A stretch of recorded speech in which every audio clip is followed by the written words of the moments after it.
Hi guys, I'm Thomas McCauley, author of Silicon Berlin, Volume 1 of the Singularity Rising Cyberpunk books, and this is the first episode of my weblog.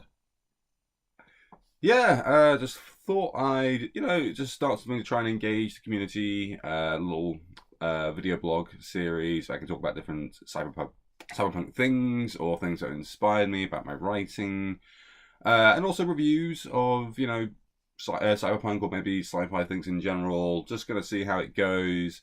As you might be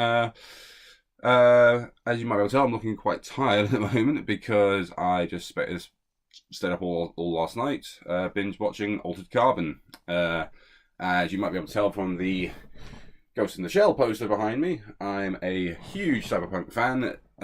Read the book a while ago. Loved it. Probably my go back and forth between Altered Carbon and Neuromancer for my favourite cyberpunk novel of all time. So this series had a lot riding on it for me. And I'm happy to report I wasn't disappointed. Good show. Really good show. Yeah. I mean, that's in a nutshell. I'm going to get deeper into it, though. Because it's not perfect. It's not Netflix Game of Thrones, as some people hoped it would be. But it's a good, solid sci-fi series. The entire cast, the main character, Takeshi Kovacs, obviously a bit of a weird situation with his character. He's, obviously, if you've read the book, you know that Takeshi Kovacs is an envoy. In the book, they are soldiers who are trained to travel to other planets and using mind uploading, which is of course the key concept of the book in Altered Carbon. Everyone's personality is downloaded into a cortical stack, a little chip that fits into their spine, and if they die, they can transfer the stack between body or transfer the digital human freight, the mind data, into another body. Envoys are soldiers which are designed to be able to transfer between planets really quickly and adapt to the planet's environment and the culture and everything to become better fighters.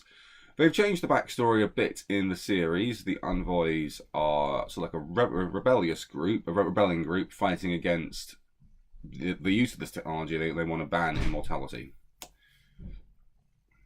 So that's one change right off the bat from the book. There's a few changes from the book.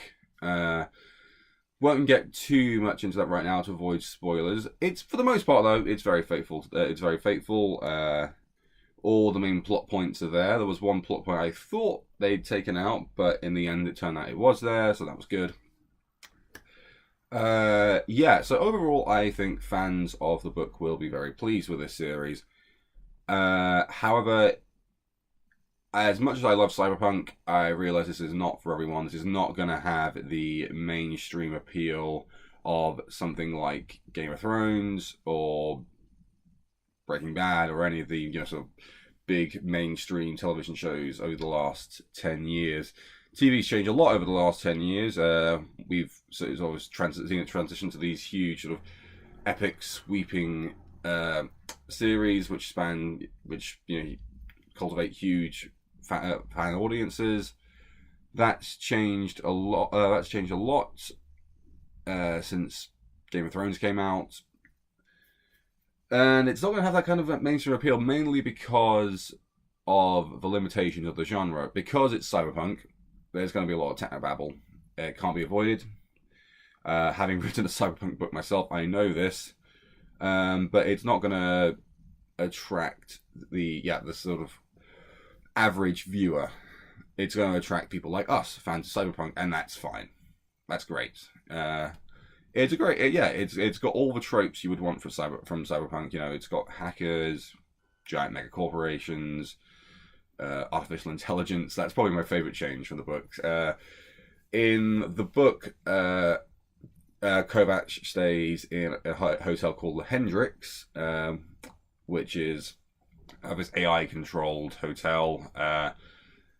In this book, it's called The Raven, which is a reference to Edgar Allan Poe's poem, The Raven, obviously. And the AI takes the form of Edgar Allan Poe, and he's got all these quirks and he's funny.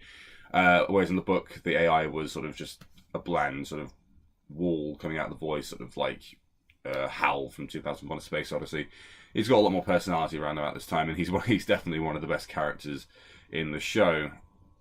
You'll definitely learn to like him.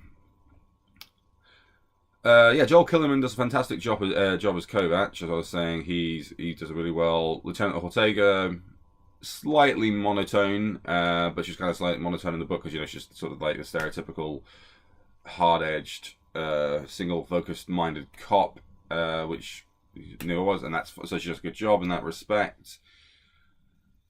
Riley and Karahar, if you've read the book, you know who she is. That's probably the biggest change from the book. Not sure how I feel about that change. I'll probably have to watch the series again and read the book again to decide which version of the story I liked better. Right now, I am leaning more towards the book. It is a curse. I don't usually recommend reading a book first if it's being adapted into a film or a series, because inevitably the book ends up looking much better. I made that mistake with Game of Thrones. When the series came out, after season 2 finished, I then went ahead and read the third and fourth books because I really wanted to know what happened after that season 2 cliffhanger ending, and I spent the next